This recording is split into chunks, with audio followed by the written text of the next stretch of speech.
बोले पिताजी हम आपकी सहायता नहीं कर सकते। देखिए यही परिस्थिति आजकल के पुत्रों की है। जब तक पिता साथ देने योग्य होते हैं, माता पिता कमा करके खिलाने योग्य होते हैं, तब तक तो हम लोग उनके साथ रहते हैं। साथ क्या रहते हैं, यह मान लो कि उनका उपयोग करते हैं। और जिस समय वह साथ, जब वह कमाने योग्य नहीं रहते तो हम लोग क्या करते हैं, साथ छोड़ करके चले जाते हैं, अपनी अलग गृहस्थी बना लेते हैं। होता है कि नहीं भैया? जब उस पिता को आपकी आवश्यकता होती है उस समय हम उनका साथ छोड़ देते हैं। बड़ी विडंबना है कि जिस पिता ने और जीवन पर्यंत हमको पाल पोस करके बड़ा किया, और जब उस पिता को आपकी आवश्यकता पड़ती है उस समय हम उनका साथ छोड़ देते हैं। कि नई सदी में मिल रही दर्द भरी सौगात, बेटा कहता बाप से तेरी क्या औकात। होता है कि नहीं भैया?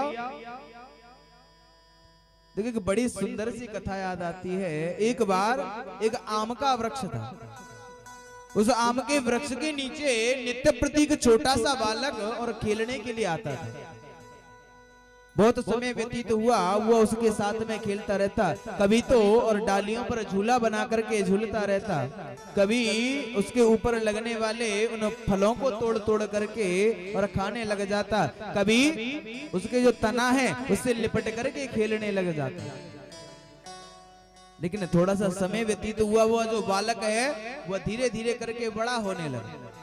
जब वह बालक थोड़ा सा बड़ा हो गया तो उसने उस वृक्ष के पास जाना बंद कर दिया।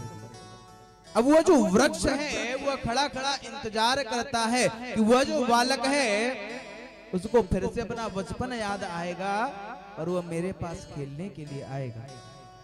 मन में विचार करता रहता है कि उस बालक को कभी तो मेरी याद आएगी तो वह मेरे पास चल करके आएगा। एक दिन बहुत समय व्यतीत हुआ, कुछ समय के पश्चात वही बालक और उस वृक्ष के पास आया।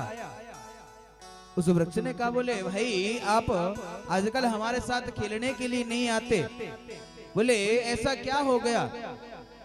तो वह बालक कहता है कि अब हम बड़े हो गए हैं, अब हम स्कूल जाने लगे हैं, हमारे नए नए मित्र बन गए हैं, अब हम उनके साथ में खेलते हैं। वृक्ष ने कहा, फिर आज आप हमारे पास क्यों आए हो? तो वह बालक कहता है कि हम स्कूल जाने लगे हैं लेकिन हमारे पास किताबें खरीदने के लिए पैसे नहीं है, स्कूल की फीस भरने के लिए पैसे नहीं है, तो आप हमारी सहायता कर दीजिए। उस वृक्ष ने कहा, बोले हमारे पास तो कुछ नहीं है, हमारे ऊपर लगने वाले जो फल है ना, आप एक कार्य करो, इन फलों को लेकर के जाओ और बाजार में बेच देना, जो भी मूल्य प्राप्त हो जाए उससे ले जाकर के आप अपनी किताबें खरीद लेना। आज उस बालक ने सारे फलों को तोड़ा, ले जाकर के बाजार में बेचा और पढ़ाई करने लगा। वह जो वृक्ष है खड़ा खड़ा इंतजार करता रहता है कि वह बालक शायद फिर से कभी मेरे पास चल करके आएगा, उसको बचपन याद आएगा तो मेरे साथ खेलेगा। समय व्यतीत हुआ, जो वृक्ष है वह सूख चुका है। वह जो बालक है धीरे धीरे करके और बड़ा हुआ, पढ़ लिख करके एक बड़ा आदमी बना, शादी हो गई। जब शादी हुई एक बार फिर से उस वृक्ष के पास चल करके आया। वृक्ष ने और देखते ही पहचान लिया, बोले आज बड़े समय के बाद हमारे पास चल करके आए हो, बोले अब आपको किस चीज की आवश्यकता है?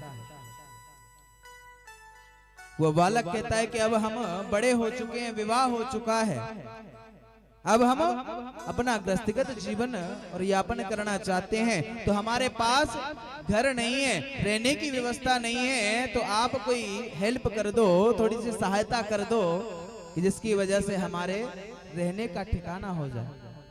वृक्ष ने कहा, बोले अब तो हम वृद्ध हो चुके हैं, सूख चुके हैं, हमारे ऊपर अब तो फल भी नहीं लगते, बोले अब तो मेरे पास मेरा यह सूखा हुआ शरीर है, ये लकड़ियां हैं, आप एक कार्य करो कि इन लकड़ियों को काट करके ले जाओ और इनको बेच करके आप अपना घर बना लो।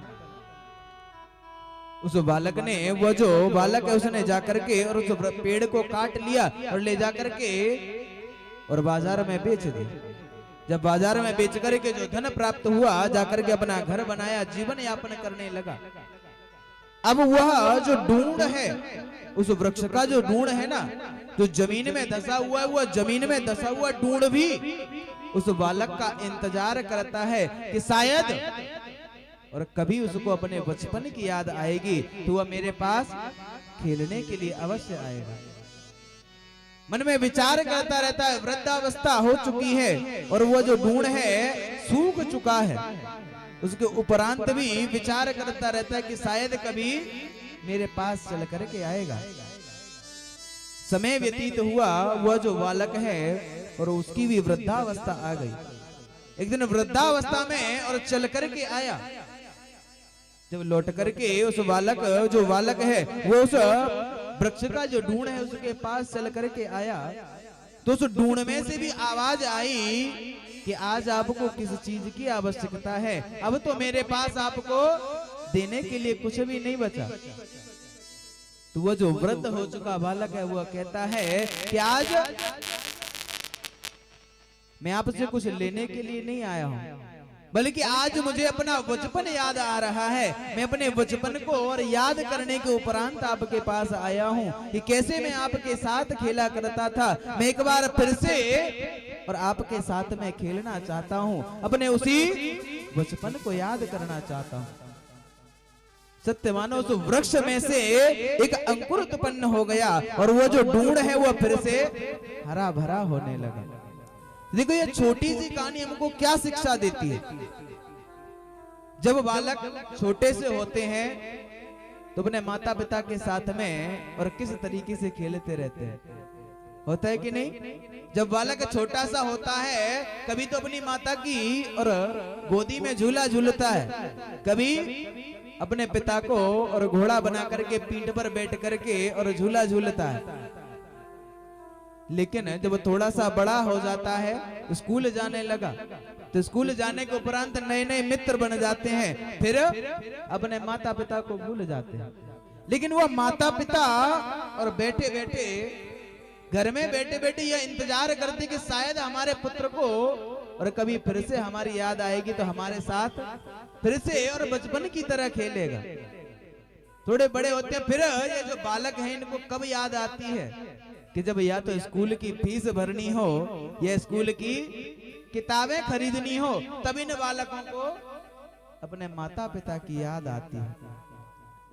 यह बालक जो हैं यह धीरे धीरे करके बड़े होने लगते हैं, लेकिन उस समय भी वह माता पिता जो हैं, जब माता पिता के पास जाकर के धन मांगते हैं कि हमें फीस भरनी है, तो जाकर के वह माता पिता अपने जीवन की जमा पूंजी को उस पुत्र को दे देते हैं।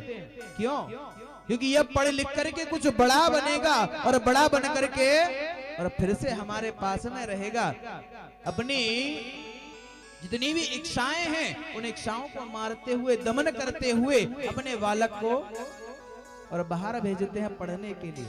लेकिन वही बालक जब थोड़ा सा बड़ा हो जाता है ना, फिर क्या करते हैं? विवाह हो गया, विवाह के उपरांत जब विवाह हो जाता है तो फिर माता पिता की याद कब आती है? कि जब बंटवारा होना होता है कि नहीं? शादी के बाद जैसे ही शादी हुई, शादी से पहले ही, शादी होते ही सबसे पहला कार्य जो आजकल होता है वह बंटवारा है। मात्र 1 वर्ष के उपरांत ही और बंटवारा कर लेते हैं, माता पिता को त्याग करके और अलग रहने लग जाते हैं। होता है कि नहीं भैया? तो वह जिसे माता पिता ने और जीवन पर्यंत जिस बालक के लिए किया, वह पुत्र जो है उन माता पिता को 4 पैसों के लिए और छोड़ करके चले जाते हैं। लेकिन एक बात याद दिला दें कि संसार में सबसे बड़ा खजाना कोई है ना, तो वह माता पिता है। माता पिता से बड़ा खजाना इस संसार में नहीं है।